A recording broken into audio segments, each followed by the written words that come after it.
I'm James Ebert from Huntsville, Alabama. James, this is your second time running Southern States, and it's the second time winning.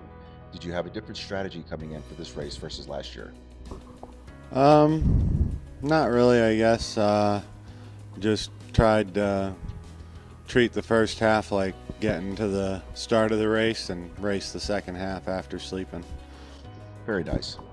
One of the things that a lot of people have been talking about is your crew. How amazing they were, how much equipment they had, how they would time you in and out of aid stations. Do you guys practice that beforehand, and what would you like to say about them? My crew is fantastic, and we don't practice it ahead of time. My dad's crewed several of my 100-milers, and Travis did Southern States with them here last year, and they've just kind of, they look at the problems that they have at an aid station and make it better the next time, and it's just kind of evolved, and yeah, they're pretty fantastic. And that's a good segue. So how important is your support crew for someone who trains for and runs big ultras like this, like a 200-miler, 100-miler? How much importance do you put on it? I think for especially over 100-mile distance, it can make or break your race, because I've run uncrewed hundreds before, and you can,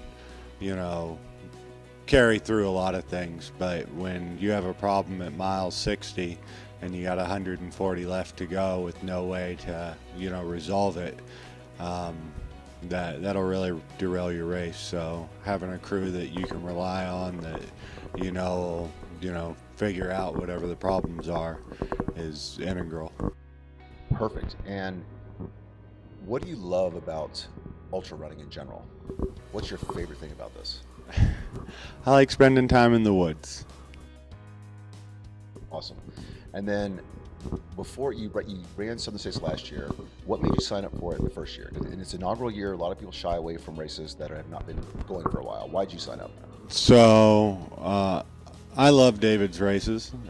He always puts on a great race, and honestly, there aren't really any other 200s in the Southeast, right? And so not knowing the reception it would get and a worry that it wouldn't be around next year, I thought that there was a fair chance, that it would be a one and done, and so I wanted to make sure that I got to be a part of it.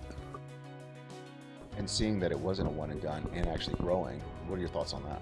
I think it's fantastic. I'm really excited that it's bigger this year, and I hope it continues to get bigger, because it's a really good race, and I think that we need more East Coast races that are, important milestone or calendar fixtures, because a lot of the big races are out west, and I think people miss out on a lot of the great running on the East Coast. Now, I'm going to ask you a question that I ask my children every single day. And we do this at dinner, and it's, what's the worst thing that happened to you today? So in your case, what is the worst thing that happened during this race? I don't know. My race went pretty good. I didn't have any problems I couldn't work around or work through.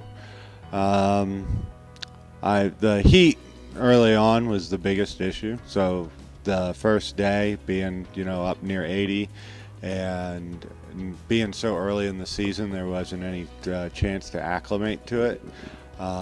That really kind of set the tone for the rest of the race, because I was just trying to troubleshoot those problems. So I guess that, because it affected the whole race. Yeah, it got up to 75 degrees on day one, which was pretty devastating for a lot of runners. Yeah, and then it didn't get below 60 at night till after it rained at like 4 in the morning. So you were just really,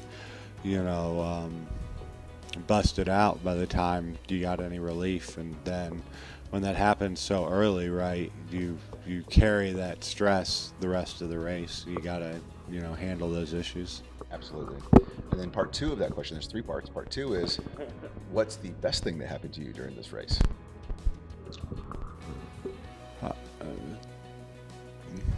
Crew showing up, being right place, right time, knocking stuff out. I didn't carry enough cold weather clothes coming into this, and the wind that during the second morning in the small hours was just ripping. and they went out to a Hibbett and picked up a windbreaker because I needed something. So, having them come in clutch like always was big. That's the value of a great crew. And then last part, and we'll let you get out of here. What will be your most memorable moment? What's your biggest takeaway from Southern States 200 2025? I don't know. I don't know that you can boil it down to one thing. It's a whole lot of race and a lot of great moments. Both years I've seen bobcats in the woods at night, and so that was cool for that to happen again. So anything else you want to say to anyone out there who might want to run a 200, or your family, or any closing thoughts? Hi, Daisy. I love you. Fantastic. James, congratulations again. Thank you.